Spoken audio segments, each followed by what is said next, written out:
This time, mamati na kita sa una pagamon ni kagrupong Rosalinda Dibel sang Barangay Victorias Tumangas. Ang iyang unang pagamahon para gisa nga plano nga magpahamtang na siya nga pangabuhi, no? Okay, pagpamana. Ibalo na to ng istorya sa likod sang kanta sa pagpamana. Yung kagrupong Rosalinda Dibel sang Barangay Victorias Tumangas. Palakpakan naton mga kagrupo, mga ka-short.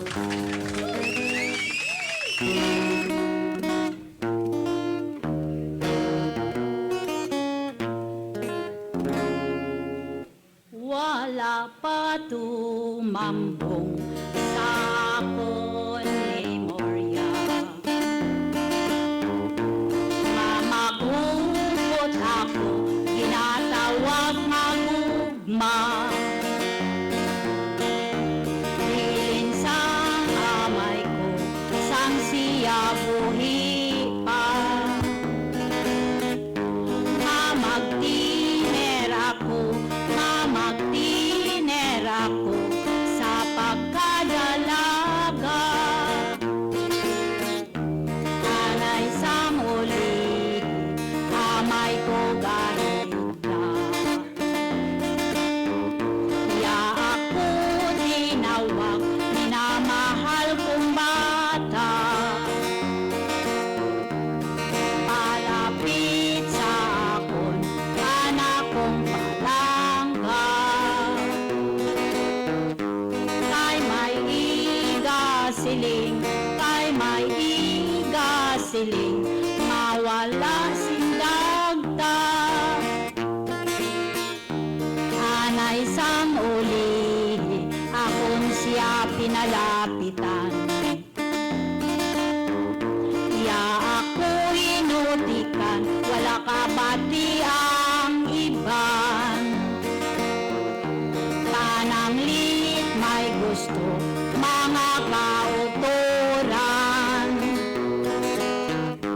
Pilion mong himpit, maayong batasan. Ang ginadili ko sa mga pagpamana, mapintas sa ayhan sa imo asawa. Mama naman lang ako kag magpinitin siya. Mas bali panunoy nga akong mag-isa. Ang mga soltero daan kong nasairan. Kung nagapangaluyak, maayong batasan. Makasal na gani, asawa pintasan. Pobre ang babae, nga mag-antos lamang. Palangga gid ako sang akon ubangan. Ila ako pinahigda sa ila kalanan. Mag-iyaw sang manok, sang unod urutan. Tiga na sa akon, ang tanan nga tulan. Ang mga soltero ko nagapangaluya. Daw halos kanila, sap na yun sa duha kapalan.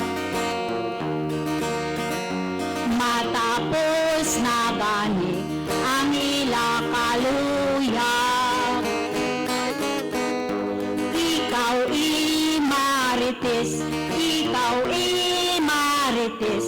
nga ikaw gabusyad. Wala pa tumambong sa akon memorya.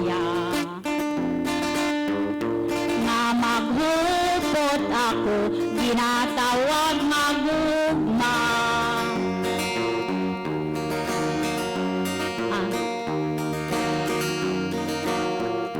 Anay sa mulihi, may ko gahit ka. Ya ako tinawag, minamahal kong bata. Palapit sa akon, anak kong palangga. Kay may igasiling, kay may igasiling, nga wala sing dagda. Kay may igasiling, nga wala sing dagda.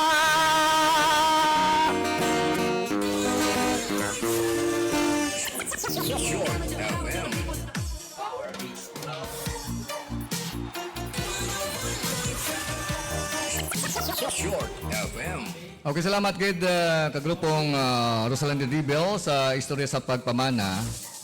Okay, doon ka mga uling tubo kung tsakto ilang sequence sa pagpamana. Kay isang una iya.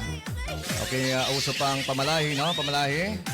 Kag siyempre ang mga lalaki nagapamasyagi sa ilang balay sa babae. Kag sa mga previous na nga unang-unang, siyempre amo na yung harana. Nga before mapangasawa ang isa ka lalaki dapat makanta siya, no? Kag siyempre ang mga libagon. Hindi possible makapangasawa. Okay, pero sabong niya shortcut na high-tech na, no? Naka-online na. Okay, so mas marami kaya sa mga babae da, no? Medyo formal. Okay, so dapat kung naluyag sa inyo ang lalaki, pakadto nyo siya sa inyong balay para makilala niya man ang batasan, no?